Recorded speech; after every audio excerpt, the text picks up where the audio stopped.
Pas itu nggak lama keluar kan si penjaganya, bukain pintu, nih jangan lama-lama, dibukain juga kan. Ya Pak, pas ke atas dia nyamperin ke kelas yang pojok, tuh malam sendirian dia. Taunya benar, ada di situ dia. Dan posisinya masih sama, tangannya gini, apa sih tadi namanya? Pangku tangan, masih begitu dan itu menghadap jendela. Jadi si Pipit ada di kelas? Iya. Pas nyampe ke sana, itu udah nggak tiduran. Itu posisinya udah merangkak dia. Ada beberapa yang akhirnya ikutan juga. Betul.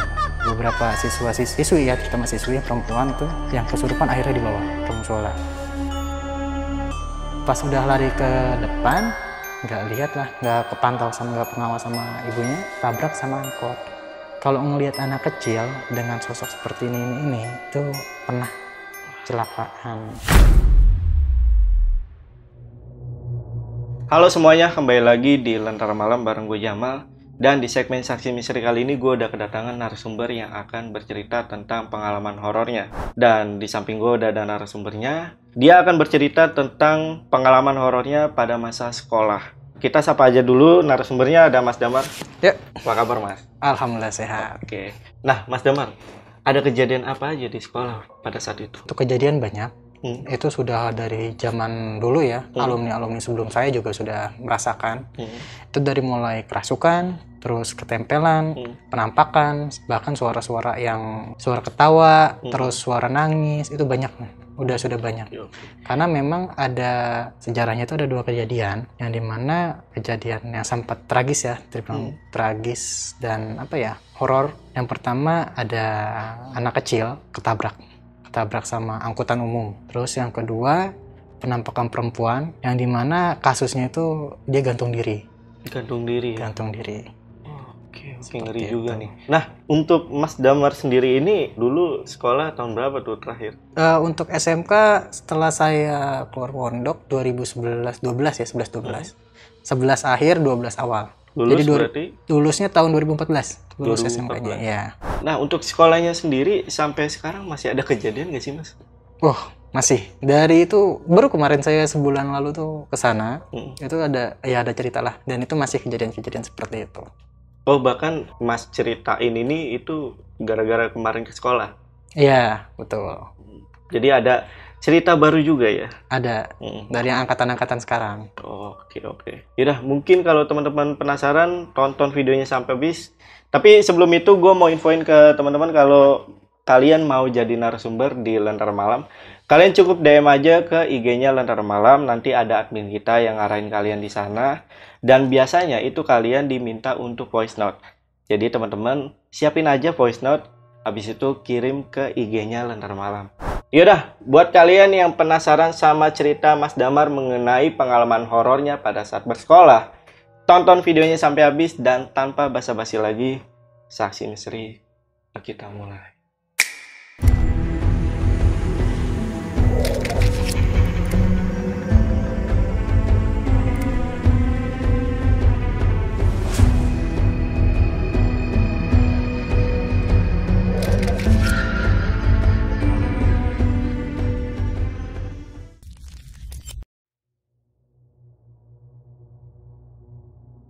Saya waktu itu sekolah angkatan tahun 2012. Setelah dari mondok itu saya nggak selesai, saya masuk lanjut ke SMK. Nah, daerahnya itu di sekitaran Bekasi. Letaknya Bekasi Selatan lah, letak pastinya. Nah, di sana saya sekolah SMK ngambil jurusan Teknik Komputer Jaringan. Saya mempunyai pengalaman mistis di saat menjalani MOS, masa orientasi siswa. Nah, di saat ada MOS tersebut di sekolah diselenggarakan selama 3 hari. Dan itu sistemnya dari pagi jam 7 sampai jam setengah 2. Pada hari pertama, waktu MOS itu lancar-lancar aja, nggak ada masalah, nggak ada kendala, nggak ada apa-apa. Pas di hari kedua MOS, siswa-siswi itu kan dikumpulin di satu kelas, bukan satu kelas, 3 kelas jadi satu ruangan gitu ya. Itu sistemnya kayak rolling door, dibuka, tepatnya di lantai 3. Dijadiin satu ruangan itu, kumpulin lah situ dari kelas 1, jurusan otomotif, segala macem lah, yang SMK itu ditaruh sana. Nah, di saat kita semua ngelakuin ya MOS itulah ya, kegiatan MOS sampai selesai, sekitar jam setengah 2, itu belum ada masalah tuh, nggak ada apa-apa, sampai itu siswa-siswinya pada pulang. Di saat jam sore, setengah 4, jam 3 lewat, itu kita beli jajanan, minuman, ditaruh di meja. lagi ngobrol tuh ngeriung, apa sih namanya, briefing. Kalau saya masa mos hari pertama, kedua, ketiga kan selalu ada briefing nih. Besok apalagi yang mau dilakukan gitu kan. Nah di saat briefing itu tiba-tiba bunyi suara kayak kaca pecah, dan itu si satu botol itu kebelah, bukan pecah jatuh ya, kebelah kebagi dua, dan itu jatuh tapi tidak pecah. Jadi kayak botol di kayak kena pedang kali ya, pedang itu ke slash gitu, terus kebagi dua Tiba-tiba itu ya? tiba-tiba. Dan itu kita ngehnya itu di saat itu yang pecahan atasnya jatuh, tapi nggak pecah karena kan di meja nggak tinggi tuh. Kalau mungkin kalau ke lantai pecah. Akhirnya kita diem dulu sebentar, lihat-lihatan, udah pulang yuk, pulang, turun aja di bawah. Ini berapa orang yang ngelihat kejadian itu? Itu hampir semua OSIS. Semua sih. Iya. Ya sudahlah, karena mungkin udah sore ya. Udah sore, jadi akhirnya udah selesai, kita turun ke bawah. Di situ setelah itu bincang sebentar, briefing lagi di bawah. Udah habis itu hari itu sudah selesai, nggak ada masalah. Di besoknya, di hari ketiga ini ada kejadian di mana teman saya, kita sebut aja namanya Indra. Si Indra ini punya pacar, namanya Pipit. Si Pipit bukan OSIS, si Indra ini OSIS. Nah, si Pipit nemenin si Indra untuk OSIS tuh, di saat jam pulang sekolah mereka. Si Pipit ini. Jadi lokasinya itu, tadi kan sudah dijelasin ya, untuk lokasi ruang mosnya itu kan 3 kelas jadi 1. Di lantai 3, di sebelah sisi kiri, itu ada 5 kelas, yang dipakai mos 3 kelas, 3 ruangan. Tapi dijadikan 1, dia bentuk pintunya tuh rolling door. Nah, yang sebelah kanan sama 5, cuman nggak dipakai. Di pojok itu kamar mandi, dua pintu kamar mandi. Yang sebelah kiri itu nggak dipakai, ditutup, digembok. Terus samping kamar mandi, samping kelas yang paling ujung itu ada tangga buat ke bawah. Nah, terus ada tangga lagi yang sisi belakang tadi tuh, yang dekat kelas pertama. Nah, si Pipit ini nunggu di kelas yang paling pojok, gitu loh, karena dia kan bukan OSIS. Jadi dia nunggu di sana dan sendirian posisinya. Sendiri. Si Indra kan nggak mungkin ngajak si Pipit itu kan. Akhirnya si Indra itu gabung sama kita dulu tuh. Si Pipit sendirian di sana. Nggak lama, udah mau selesai, si Indra ini ngecek si Pipit. Ngecek ke kelas, pas lihat kondisinya, tiba-tiba kita yang lagi di ruangan itu dikagetin sama si Indra. Dia tiba-tiba lari ke kelas yang kita lagi mos. Dia manggil saya, Mar, sini sebentar gitu. Karena kebetulan saya sebagai rohis ya, ikut di perwakilan rohis untuk OSIS. Dia manggil saya, kenapa? Bantuin gue dong, itu si Pipit gitu. Kenapa si Pipit? Gitu. Diem aja, bengong, katanya seperti itu. Loh, kok bengong? Emang ngapain kok ditaruh di sana? Kenapa nggak di bawah? Awalnya saya gituin kan. Karena ya itu bagian bukan OSIS juga kan, ngapain gitu loh. Ya nggak apa-apa, dia nungguin gue, kata Indra seperti itu. Ya udahlah, akhirnya kita ke sana. Saya lihat kondisi Pipit di situ. Dia madep ke jendela, keluar. Jadi jendela itu langsung madep ke arah luar lah pokoknya. Nah, terus kan di pinggiran jendela itu ada kayak kayu buat pembatas gitu. Jadi bisa nyindir tangan gitu loh, gini. Iya. Ya kan? Nah, dia nyindir di situ, gini. Awalnya diam dengan mata kosong. Saya ngeliat dari samping. Saya tegur kan, Pit, kenapa? Kok diam aja? Pit, diem aja kan. Si Indra udah takut gitu, rasanya udah khawatir. Terus ke belakang dulu sama saya, itu kenapa si Pipit, awalnya gimana, saya tanya gitu kan.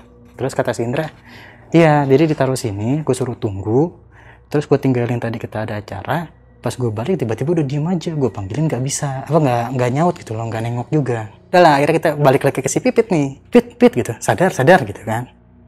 Pit gitu kan, masih diem tuh, masih kaku aja. Dan itu tuh ngeliat dari samping matanya kayak kosong gitu, kayak bengong, bener-bener bengong. Gak lama, posisi pas setelah kita tegur kayak tadi ya, kita iniin, manggil teman-teman yang lain, minta bantuan. Saya masih di situ kondisinya. Saya liatin, dia sempet agak bukan nengok, matanya ngelirik gitu.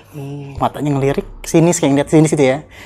Ke saya, terus Pit, jangan bengong gitu kan. Terus balik lagi dia lurus matanya, maksudnya udah nggak ngeliat itu.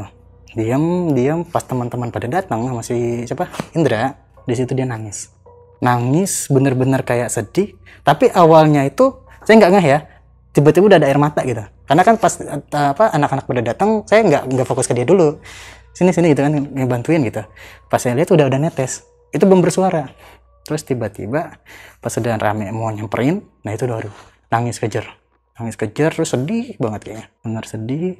Kondisinya masih kaku, masih begini, jadi tangannya gini, nangis sesegukan gitu kan. Terus dia tiba-tiba diem, ketawanya itu ketawa apa ya, kayak ngeledek gitu. Gitu. Sebenarnya kita tuh OSIS sama siswa-siswi di situ tuh udah bukan hal yang aneh lah untuk hal-hal yang kesurupan kayak gitu seperti itu. Karena memang sekolah ini tuh punya sejarah yang inilah, yang kelam mungkin ya. Iya. Nah, di situ kondisinya di saat si Pipit lagi ketawa-tawa tuh, saya langsung ngerasa, wah ini udah masuk nih saya udah tahu dengan sosok yang masuk. Hantu yang ada yang ngerasukin lah. Karena memang itu sudah terkenal di sekolah itu. Jadi bukan cuma sekali 2 kali. Ya, jadi udah sering, bahkan pernah hampir kesurupan massal dengan yang ya entahlah, ya kita kan gak ada yang tahu ya namanya hantu-hantu itu. Nah, setelah nangis, sedih, akhirnya udah paham, kita di situ ada namanya guru agama minta tolong. Mungkin hantu-hantu di sana juga bosan kali ya sama dia karena udah sering usir-usirin gitu, kok lagi ngerasukin usir keluar. Kita panggil. Nah, kebetulan udah pulang. Nah, setelah kita dapat info seperti itu, ya saya juga bingung kan, ini gimana gitu kan nyelesainnya. Jadi habis nangis sedih sesugukan, tiba-tiba ketawa. Masih ketawa. Terus diam. Ketawa lagi, diam. Dan kondisi itu tuh benar-benar masih gitu, tangkuk tangan. Masih, itu nggak berubah dari posisinya. Nggak. Sampai saya sama si Indra itu coba gerakin dia, itu berat. Maksudnya nggak berpindah gitu loh. Kita angkat pun, bukannya angkat apa sih, namanya tangkuk tangan, kita tarik tuh nggak bisa. Kayak keras gitu. Posisinya bener-bener kayak gini, terus ditarik itu masih kaku gitu. Dan itu ketawa. Jadi kayak ngeledek. Udah di situ saya bilang sama si Indra, "Yaudah Indra, coba cari siapa yang di bawah." "Nah, nggak apa-apa, ntar coba deh gua usahain coba gitu kan, bisa nggak?" Nah, di situ saya coba. Awalnya saya obrolin sama si Pipit. Maunya apa? Jangan ganggu orang ini. Orang ini nggak ada salah apa-apa. Saya gituin. Terus dia bilang, "Saya suka sama orang ini. Dia cantik. Saya mau bawa dia." "Gak bisa, kamu tuh beda alam sama dia. Tapi saya mau bawa orang ini, nemenin saya di sini." Udah di situ saya baca surat pendek, baca ayat-ayat tertentu, saya usapin aja palanya, tak, baru lepas. Dan itu lepasnya langsung, tempat duduknya itu kan kayak orang kampus ya. Tapi madepnya gimana ya? Kan dia madep jendela begini, terus bangkunya madep depan, madep papan tulis. Nah, lagi model miring gitu nempel, jatuh langsung ke inian. Ke mana papan itu, papan bangku ya, udah jatuh, udah saya cek, oh, udah aman, bawalah ke bawah. Kita akhirnya semua OSIS tuh di hari terakhir ya, hari ketiga, bawa ke bawah ke musola. Udah sampai musola kita taruh gitu kan, sampai dia sadar. Kita bawain kayu putih juga, ada PMR, terus sama OSIS yang lain lah, pokoknya ngumpul gitu kan, ngariung, tunggu dia sadar, kasih air. Terus saya udah bilang, jangan bengong lagi tuh, karena kan iseng juga sendirian di kelas pojokan gitu kan. Di bawah jangan bengong lagi. Iya. Udah sadar tuh. Sadar. Yalah, akhirnya si yang nemenin di situ PMR sama si Indra. Kita udah nggak ngeriung di situ. Akhirnya kan udah selesai tuh. Jadi nanti si Indra tinggal bawa pulang kan, antar pulang. Gak lama, si Indra nyamperin lagi ke ruang OSIS. Dia ngasih tahu, "Mak, itu masuk lagi, Mak," katanya. Nah, di situ posisinya dia tiduran tegak gini, dan itu nggak bisa diapa-apain. Maksudnya kita sentuh, kita geser gitu, nggak bisa, kaku gitu. Dan itu matanya melotot. Akhirnya saya juga udah bingung ya, kalau udah dikeluarin masuk lagi, tergantung orangnya sih. Jadi kalau dikeluarin masuk lagi, saya juga udah bingung. Akhirnya coba saya nyari guru agama di dalam, karena udah nggak ada. Ya udahlah, terpaksa. Akhirnya saya coba minta bantuan sama pengurus yang di sekolah tuh. "Tolong dong bantuin, Bang," gitu kan. "Kenapa sih?" gitu. Kayak memang pengurus di sekolah udah kenal lah tentang sekolah itu gitu ya. Dan hal-hal yang kayak gitu udah lumrah untuk dia. Akhirnya saya minta tolong di situ untuk bantuin, coba diobrolin gitu kan. Pas nyampe ke sana, itu udah nggak tiduran. Itu posisinya udah merangkak dia. Kayak jadi dari tiduran itu pas kita saya balik ya. Yang di situ si Indra sama PMR tuh masih di situ. Pas balik posisinya udah merangkak. Kayak laba-laba gitu ya? Gitu. Pas kayak gitu, jaga di situ, yang jaga sekolah, ngomonglah sama si Pipit ini, "Kamu keluar," gitu kan. "Jangan iseng," digituin kan. Terus katanya si Pipit, "Enggak, saya suka sama anak ini. Jangan usir-usir saya." Terus diwanti-wanti sama penjaganya, "Kamu keluar atau saya panggil lagi nanti yang lebih." Dia ngerti lah ya. Yang lebih dari kamu gitu bahasanya. Ya udah, akhirnya tetap nggak mau, nggak mau gitu. Terus ngerangkak jalan ke daerah musola, terus di dalam situ ngerangkak dekat situ, ke agak lebih dalam gitu kan.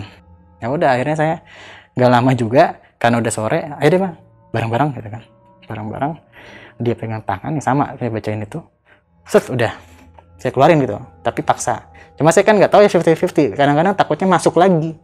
Karena kan yang tadi yang di atas sudah keluar, terus pas di bawah masuk lagi. Udahlah, akhirnya di situ, Indra langsung bawa pulang aja. Akhirnya gitu.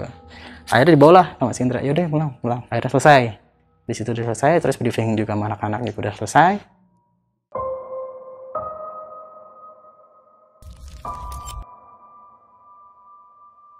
Besoknya, OSIS dikagetin. Di lantai 3 dekat kamar mandi, itu ada sesajen. Ada dupa. Itu kita nggak tahu awalnya. Kita awalnya nggak tahu. Yang kemarin kosong, maksudnya nggak ada hal-hal yang begitu. Tiba-tiba tuh di depan kamar mandi, itu ada sajenan. Yang udah nggak dipakai ya, di lantai 3 di pojok. Itu ada sesajen itu. Itu sempat ngegegerin sekolah. Jadi siapa sih yang bawa sajenan ini gitu. Sampai OSIS tuh dituduh. Ini kerjaan siapa gitu kan, dari pihak sekolah tuh marahin gitu, karena ini kok bisa ada sajenan di atas sini gitu. Ya udah akhirnya kita tanya dong, terutama sama si Indra, ini ulah siapa Indra? Kayak kemarin kita nggak ada yang naro gitu kan, waktu kasus yang kemarin. Ntar aja mak, pas pulang sekolah udah tuh, terus kumpul lah riung lagi kan, itu siapa yang naruh sajen di atas, saya tanya gitu kan. Kebetulan saya berani ngomong gitu karena ada jabatan lah di OSIS itu gitu loh. Jadi berani ngebuka gitu forum itu. Akhirnya si Indra cerita. Jadi pas dibawa pulang si Pipit, itu malamnya kemasukan lagi di rumahnya. Diikutin sampai rumah. Nggak ngerti, kayaknya iya, ditempel. Kemasukan lagi di kamar, ibunya sampai nangis-nangis bingung. Akhirnya ibunya nelfon si Indra. Gitu. Ditanyain. Akhirnya pas ditelepon Indra cerita, "Indra, ini si Pipit kenapa?" gitu. "Kok di rumah nggak biasanya kayak kesurupan gini gitu loh," kata ibunya gitu. "Ah, kesurupan gimana Bu?" katanya kan. "Udah kamu kesini dulu deh, bantuin ibu," katanya. Ya udah akhirnya nggak lama si Indra kesana lah, ke rumahnya si Pipit. Kebetulan rumah Pipit sama sekolah sama rumah si Indra ini jauh, jadi nggak searah lah gitu. Jadi agak lama si Indra nyampe ke sana. Ibunya karena si Pipitnya kesurupan, akhirnya kamarnya dikunciin dulu si Pipit itu. Ya jadi biar tenang gitu, maksudnya bukan biar tenang ya, biar nggak kabur lah, nggak aneh-aneh gitu kan. Dikunciin di kamarnya. Terus datanglah si Indra gitu kan. Indra datang, ditanya dulu ke si Indra kayak, "Si Pipit kenapa Bu?" gitu kan. "Nggak tahu, itu tiba-tiba ngamuk-ngamuk gitu, ngelemparin rias-riasannya sendiri." Di dalam kamar itu kondisinya dia marah-marah, ngamuk-ngamuk, udah berantakan. Akhirnya dia diem di kasur, duduk kayak termenung gitu. Terus suka ketawa-tawa sendiri, kan masih dikunci. Akhirnya si Indra bilang, "Ayo Bu, coba kita cek lagi," gitu. Sambil si ibunya ngubungin ustadz yang di daerah rumahnya dia, dengan seenggaknya bantuin gitu kan. Pas dibuka, nggak ada. Si Pipit udah nggak ada di ruangan, nggak ada di kamarnya dia. Panik ibunya, dan Indra pun bingung. Dia nanya kan ke si ibunya Indra itu, "Ini si Pipit nggak ada di kamar Bu," gitu kan.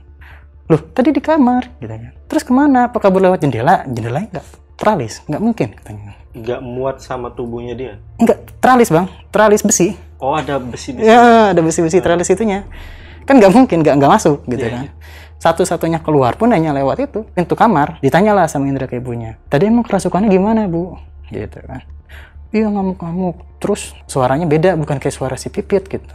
Ya udah akhirnya, ya udah, kayaknya Indra tahu kan. Meluncurlah si Indra ke sekolah, bilang pamit sama ibunya, "Bu, kayaknya saya harus ke sekolah dulu deh Bu, saya coba cari si Pipit di sana," gitu. Terus ibunya bilang, "Ibu ikut tapi nyusul ya," paling bawa ustadz katanya. Ya udahlah, akhirnya ke sekolah. Pas nyampe sekolah, si Indra itu kan digembok ya, dikunci gerbang utamanya itu. Akhirnya panggil ini penjaganya, gak kebuka lah. Akhirnya dicoba telepon, diangkat. Pas itu nggak lama keluar kan si penjaganya, bukain pintu terus nanya, "Emang ada apa?" "Gak apa-apa Pak, kayaknya barang saya ada yang ketinggalan." "Kan besok bisa," kata bapaknya kan. "Gak apa-apa Pak, itu penting Pak," dia bilang gitu. "Ya udah jangan lama-lama ya," gitu kata penjaga sekolahnya. Udah masuk gedung kan ya. Nah, kelas kita kan di atas, kelas 3 tuh di atas. Nah, naik tangganya itu ada pintu lagi, ada gembokan.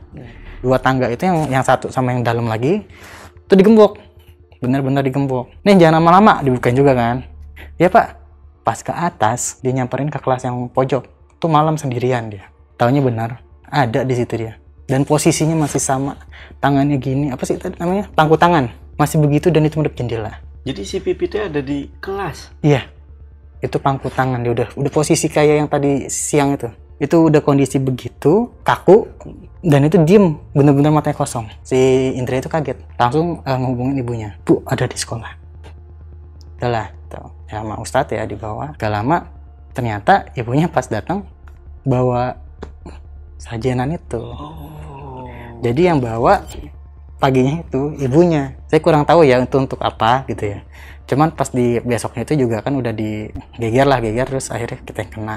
Pas dibawa, saya nggak tahu tujuannya apa. Udahlah akhirnya kondisi pas saat itu si Indra nyadarin si Pipit digoyang-goyangin, nggak bisa, kayak kondisi siang lah, kaku gitu. Dan itu sempat ada ketawa sedikit, nggak lama gitu, kayak hehehe, diam. Dan itu diliatin sinis, pandangan ke depan, matanya apa sih, sinis itu ngelihat ke kiri gitu, nengokin ke si Indra ini. Naiklah sama Ustadz, ibunya datang naik ke atas sama Ustadz ke lantai 3, dilepasin lah sosoknya tuh. Akhirnya udah pingsan lagi, terus ibunya ke kamar mandi, katanya si Indra itu, kamar mandi yang depan kelas, ditaruhlah di situ, sesajen di situ. Terus nggak lama baru pulang semua. Udah besoknya itu udah selesai malam itu tadi yang saya cerita, kok tiba-tiba ada sajen di depan. Nah, itu kita satu sisi kesel lah ya denger itu, karena kan kita yang kena juga, apalagi ada ada kejadian hal-hal yang kayak gitu. Nah pada saat itu akhirnya diputuskan sama sekolah juga, di atas 4:30 itu udah nggak boleh ada yang di atas gedung. Maksudnya udah nggak ada yang boleh di kelas. Di atas 4:30. Karena memang sekolah itu kejadian-kejadian yang aneh itu rata-rata yang bakal nampakin itu di atas 4:30. Apalagi menjelang maghrib. Jadi muncul peraturan baru ketika ada kesurupan si Pipit. Betul. Nah setelah lewat masa-masa itu ya, masa-masa kesurupan si Pipit itu, ada beberapa yang akhirnya ikutan juga. Kesurupan juga. Betul. Beberapa siswi ya, terutama siswi yang perempuan itu yang kesurupan akhirnya dibawa ke musola. Nah, kalau pas yang lain itu kesurupan, kebetulan ada guru agama di situ. Jadi nggak lama, langsung keluarin sampai diancam sama guru agama. Jangan isengin lagi siswa-siswi di sekolah ini. Ya udahlah, tetap aja kekeh ya bahasanya, keras kepala gitu. Enggak, dipaksa. Udah, akhirnya udah untuk masalah yang si Pipit dan kesurupan itu.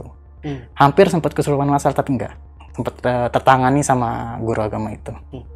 Loh, memang pada saat si Pipit itu malam-malam ada di sekolah, itu penjaga sekolah gimana menurut kesaksian dari penjaga sekolah? Penjaga sekolah juga kaget Bang, dia nggak tahu karena emang kondisinya digembok semua. Masih digembok ya? Iya, kondisinya masih digembok karena memang udah malam.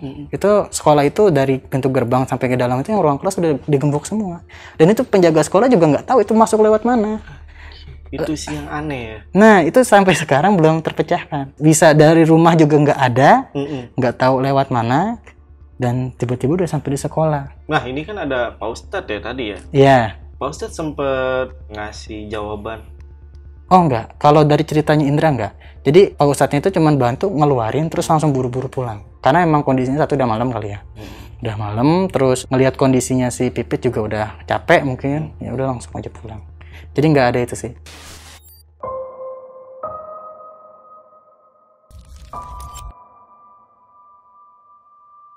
Cuman memang sekolah saya ini udah terkenal hal-hal yang mistis. Ya, hal-hal mistis. Dan itu sering dialamin sama banyak siswa-siswi di sini. Yaitu entah ada anak kecil, ada sebenarnya yang masukin si Pipit ini saya tahu karena ada ceritanya. Oke, apa tuh ceritanya? Jadi gini, banyak yang beredar cerita dari masyarakat terutama siswa-siswi yang alumni tentang sekolah ini. Nah, saya juga dapat sumber cerita ini dari satpam. Beda ya, yang menjaga sama satpam security yang di depan gerbang. Itu ceritain. Jadi kata satpam sekolah itu, cerita yang terdahulu sekolah pernah bekas jadi rumah sakit, terus sesudah itu jadi office sampai dibikin lantai 3. Jadi dulu itu belum sampai lantai 3. Nah sekarang sudah sampai lantai 3 persis office. Nah waktu zaman rumah sakit itu nggak ada cerita dari sekitar itu, nggak ada masalah lah, nggak ada hal-hal yang aneh gitu. Sampai yang di office itu, di office ada kejadian satu perempuan itu dia karena nggak tahu ya, karena putus cinta atau karena masalah pasangan lah. Nah di situ dia ngambil jalan pintas karena frustasi, akhirnya dia gantung diri. Gantung diri. Itu informasi dari satpam. Di mana tuh? di pojok di kamar mandinya. Jadi di lantai 3 pojok itu ada kamar mandi, ada 2 kamar mandi, kiri sama kanan. Yang kiri itu digembok, nggak boleh ada yang masuk.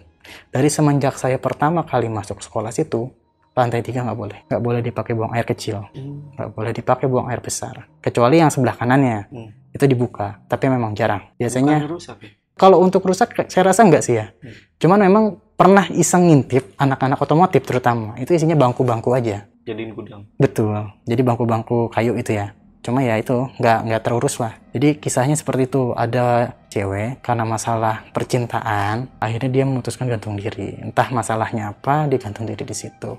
Dan sampai saat ini masih sering di sana. Dan masih dikunci. Masih, karena memang tidak boleh. Dan ketentuan pulang yang kosong yang 4:30 itu masih berlanjut. Kecuali memang kalau ada kegiatan ekstrakurikuler atau yang lain, itu dialihkannya ke bawah, ke dasar. Pokoknya lantai 3, lantai 2 itu tidak boleh diisi. Kalau lantai 1 masih, karena dekat ruang kepala sekolah sama ruang guru. Tapi udah lantai 2, lantai 3 itu harus kosong. Tapi memang nggak ada satu guru pun yang ngasih tahu kalau kenapa toilet itu dikunci.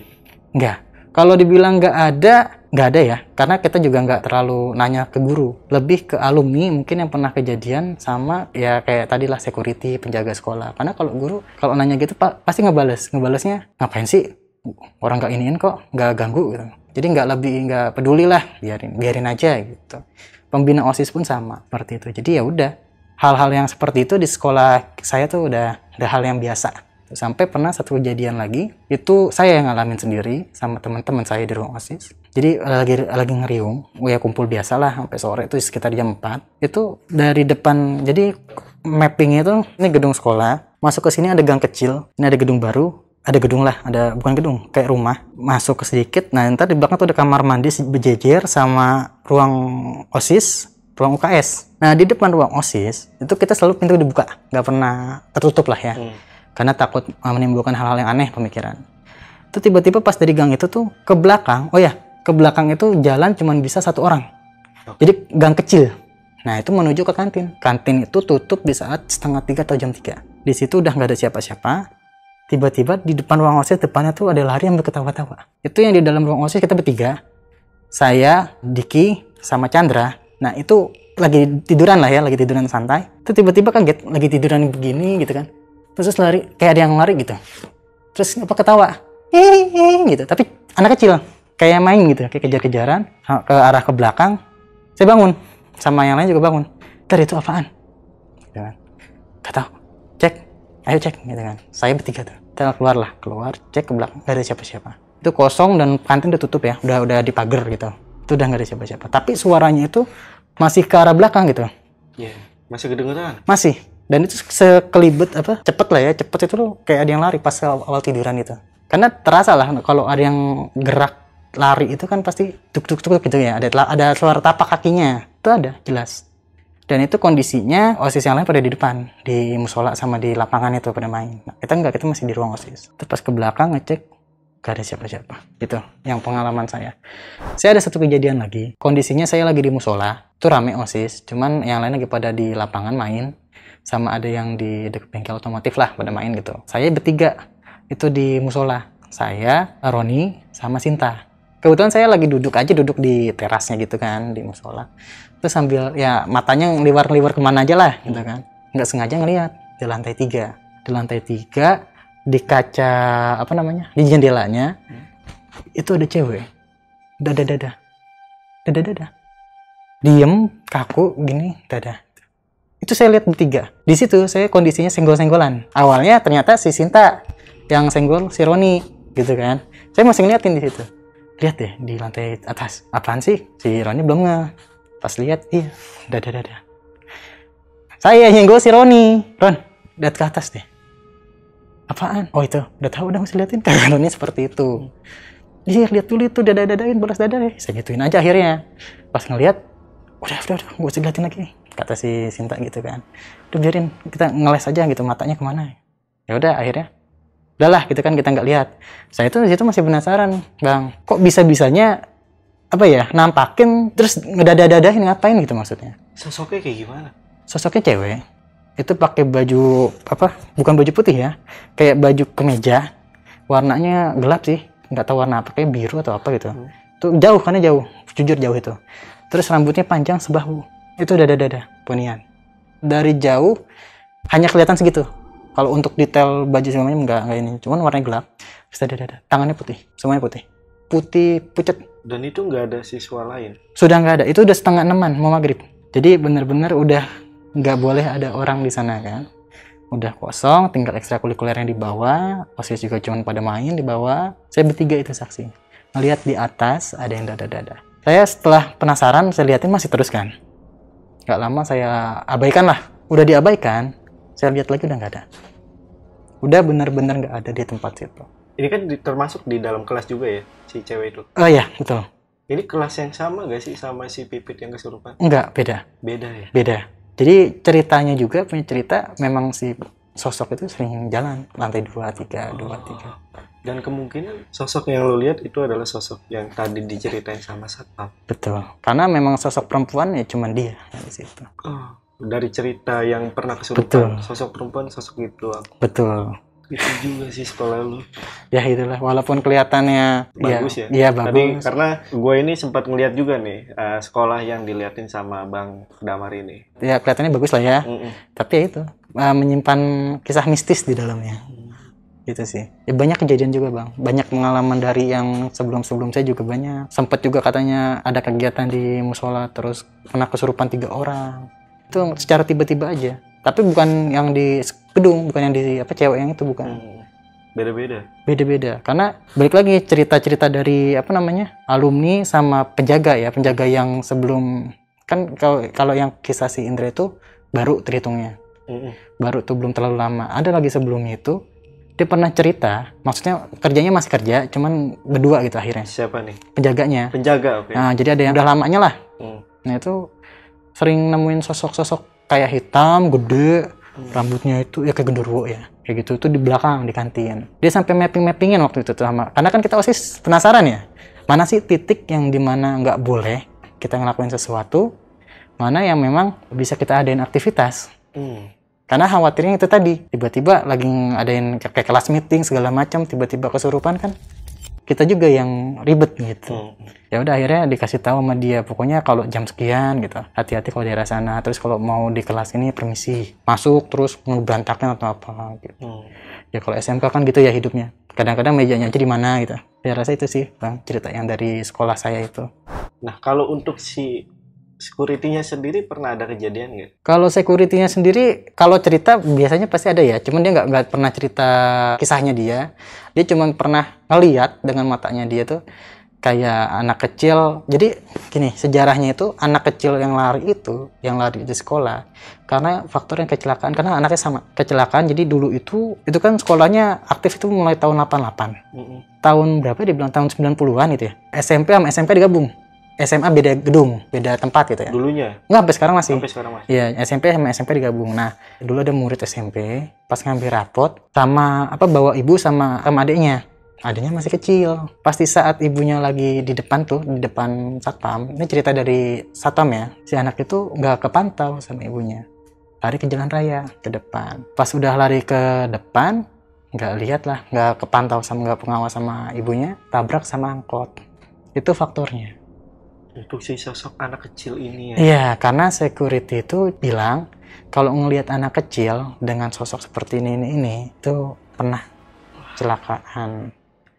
Jadi memang yang dia juga pernah lihat sosok itu, tapi nggak mengganggu ya, dalam arti kata dia ngeliat jauh, karena kan posisi di depan. Sama persis dengan yang kecelakaan itu.